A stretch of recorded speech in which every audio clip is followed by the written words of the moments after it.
다음은 19번 문제입니다.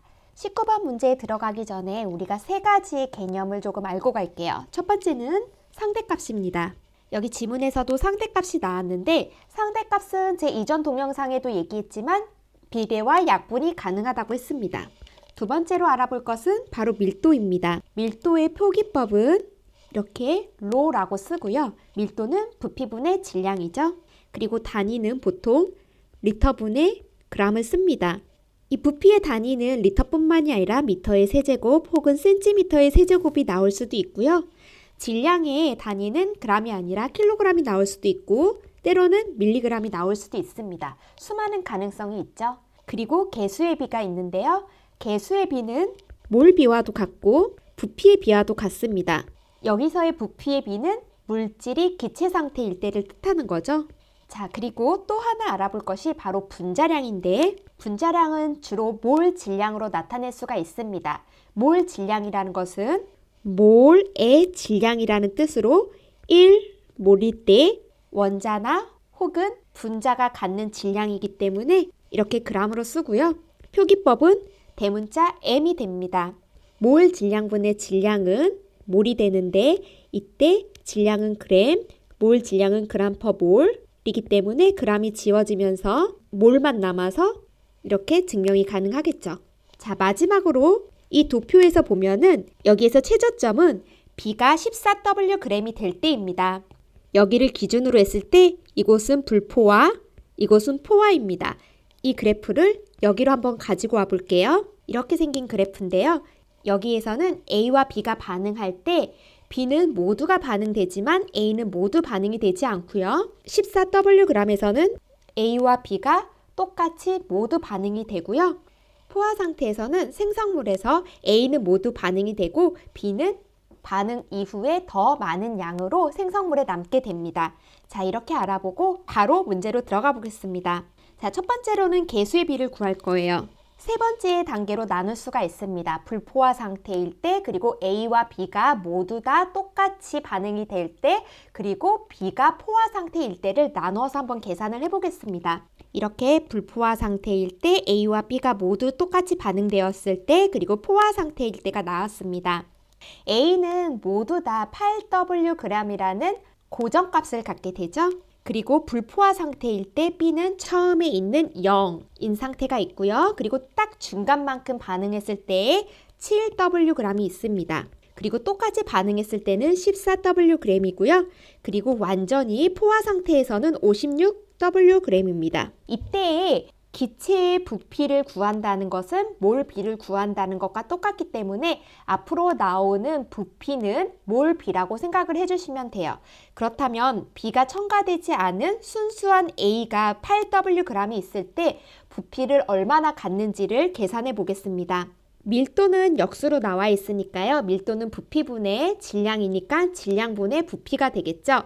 그리고 B가 첨가되지 않았을 때는 5의 값을 갖습니다. 5 A가 8Wg일 때 현재 알 수 없는 부피니까요. X로 놓고요. 이때 X값은 40입니다. 순수한 A는 40L의 부피를 가지고 있습니다. B가 7Wg이 있을 때 A는 반만 반응이 되기 때문에 이 40 중에서 이렇게 나눠줄 수가 있고요. 이때 20L는 B와 반응을 했고요. 남은 20L는 반응하지 않았기 때문에 이쪽에 남은 A의 부피에 써줄 겁니다. 자, 그렇다면 이 A가 B와 반응했을 때 총 생성물의 부피가 얼마나 되는지를 계산을 해보겠습니다. 7W일 때 밀도의 역수는 4가 나왔고요. 그렇다면 4, 8이고 7Wg일 때 X리터고요.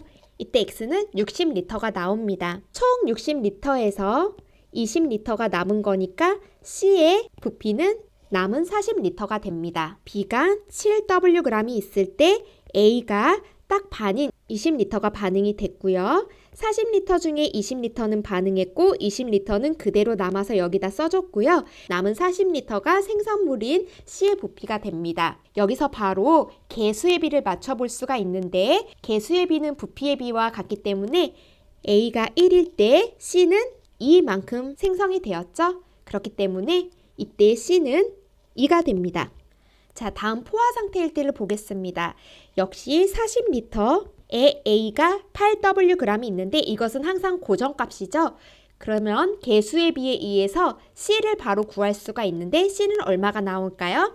A의 1이 모두 다 반응했으니까 개수의 비가 2인 C는 당연히 80L가 나오겠죠. 그리고 이때의 포화 상태의 비니까 남은 부피는 B의 부피가 될 겁니다. 그렇다면 총 생성물의 부피가 얼마나 나왔는지를 구해 볼 겁니다.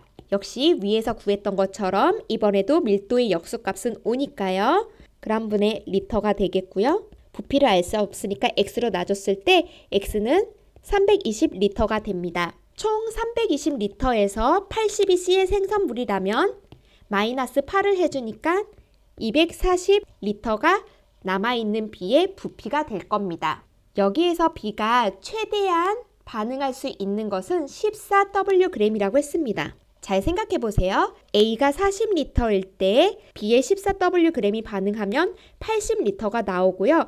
이 남은 B의 질량은 남아있는 부피의 비와 같기 때문에 여기에서 질량과 몰의 비를 나타낼 수가 있죠. 질량은 몰과 비례 관계를 가지고 있기 때문에 순수한 B 42Wg은 240L의 부피를 만들었기 때문에 이렇게 비례 관계가 있다는 것을 알 수 있고요. 이를 통해서 A와 B가 똑같이 모두가 반응되어 있을 때에 B의 부피를 구할 수가 있습니다. 이때 질량이 14Wg이니까요. 이때는 X 리터만큼 생성이 됐겠죠.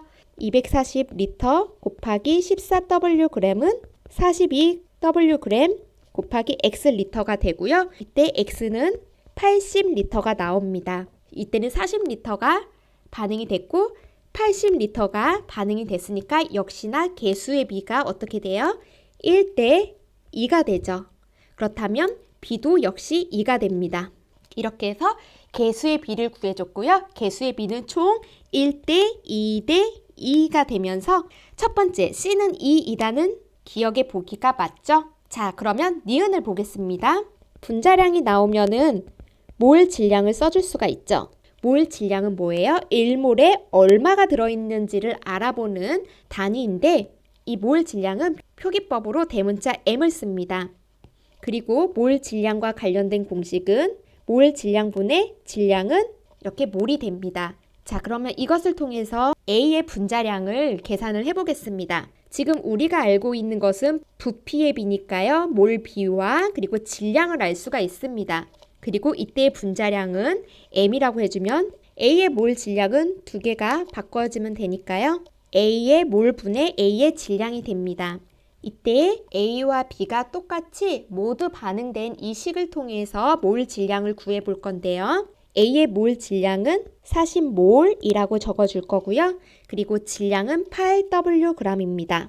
B도 한번 똑같이 적어줄게요. 80L가 반응했으니까 80몰로 적어주고요. 그리고 14Wg입니다. B의 분자량분의 A의 분자량은 큰 나누기를 해주면 총 7분의 8이 나옵니다. 역시 니은도 맞습니다. 마지막으로 디귿도 한번 보겠습니다. A가 24Wg과 B가 21Wg을 완전히 반응시켰다고 하는데 A가 24Wg이었을 때 부피의 비를 한번 보겠습니다. 질량과 부피의 비, 즉 질량과 몰비는 비례관계를 갖고 있다고 했으니까요. 8Wg일 때 40L가 있었으면 24Wg일 때는 얼마의 부피를 가지고 있을까요? 40L 곱하기 24Wg은 X리터 곱하기 8Wg이 되고요. 이때 X는 120L가 됩니다. B를 한번 볼게요. B는 14Wg일 때 80L를 가지고 있다면 21Wg일 때는 몇 리터를 가지고 있을까요? 80L 곱하기 21Wg은 X리터분의 14Wg이고요. X는 역시 120L를 가지고 있습니다. 둘 다 120L인데요. 이미 화학 반응식을 만들었죠. A 더하기 2, B는 2C입니다. 120L일 때 1대 2의 반응의 비를 가지고 있으니까요. 이렇게 나눠줄 수가 있고요. 이때 A는 60L만큼 반응을 했고요. 남은 60L는 여기에 남아있으므로 이렇게 한번 적어주겠습니다. C의 생성물은 1대 2대 2니까요. B와 같이 120리터가 되겠죠? 총 기체의 질량은 180이고요. 생성물 C는 120리터가 만들어지고 남은 60리터는 A에서 반응하지 않은 60리터의 부피입니다. 전체 기체양은 180리터고요. 이때 C는 120리터가 있으니까요. 120리터를 해주면 리터가 지워지면서 약분이 돼서 3분의 2가 되죠. 그래서 디귿도 맞습니다. 정답은 기역, 니은, 디귿이 있는 5번입니다.